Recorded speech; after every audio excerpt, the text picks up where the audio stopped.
Welcome back, everybody. Today we're covering sight acquisition. This will be the second in the Pistol Skills series of videos. This will be covering sight acquisition specifically, where in the first video I covered the draw as a whole. And technically sight acquisition falls within the draw. However, it deserves its own video for more detail. With that being said, let's get started. The first step in our sight acquisition is one simple thing. You're focused on the target. It sounds overly simple, I know, but understand, if you're not focused on a specific point, the specific area you want your bullet to go, you run the risk of getting lazy and falling asleep on the sights. And I've noticed this a lot with dry fire, where you have a spot on the wall, let it be a light switch, anything, piece of tape. If you're not focused and not staying engaged with what you're doing, your little point of aim gets bigger and bigger and bigger, and you're just going through the motions, not actually doing intentional reps, okay? So that's why I preface all this with your focus on the target. That is the most important thing, because if you don't have a point to look at for your brain and mind to focus on, to tell your hands to move in that direction, you can pull the gun out and have a nice looking presentation without being on target at all. So you got to focus on the target. Pick your point of aim and focus on it. After that, I'm going to say posture. Obviously, we can't always have good, proper posture, because in the world of gunfighting or self-defense, you're not always going to be standing upright like I'm carrying on a conversation with you right now. However, whenever we are able to do this, we would like a nice upright, relatively relaxed position, okay?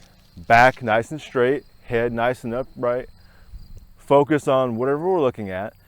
And when we draw, our sights should come up to our face.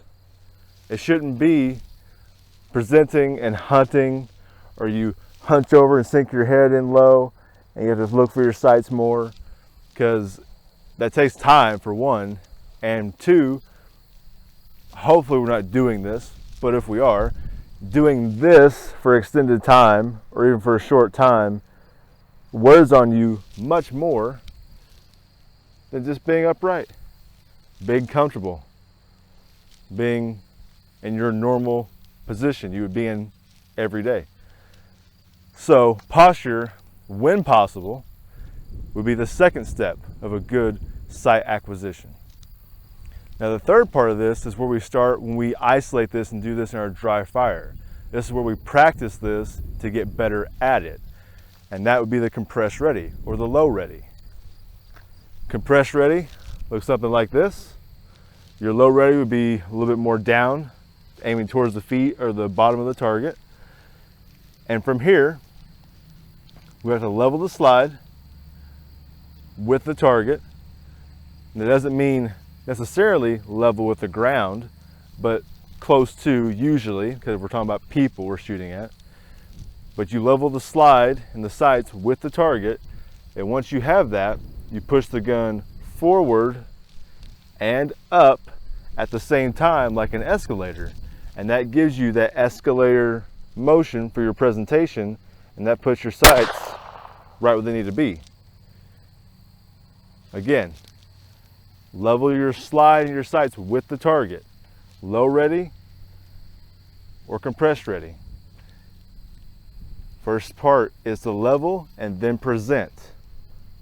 Boom. It's nice and simple, nice and clean.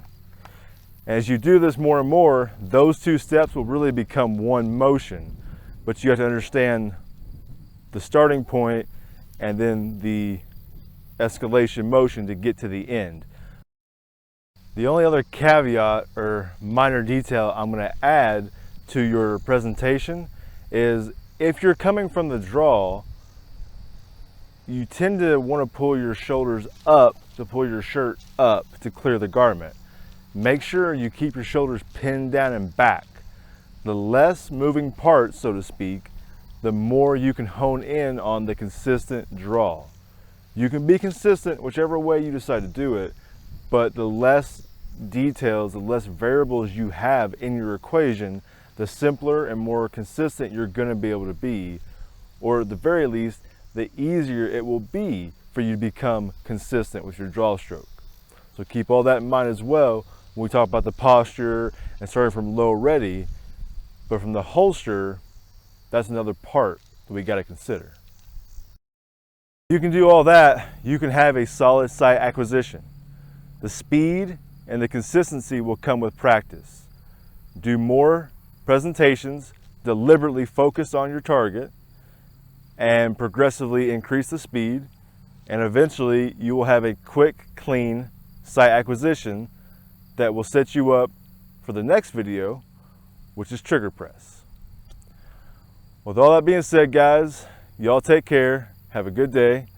I'm gonna keep shooting, keep getting some training in, and as always, sharpen your skills.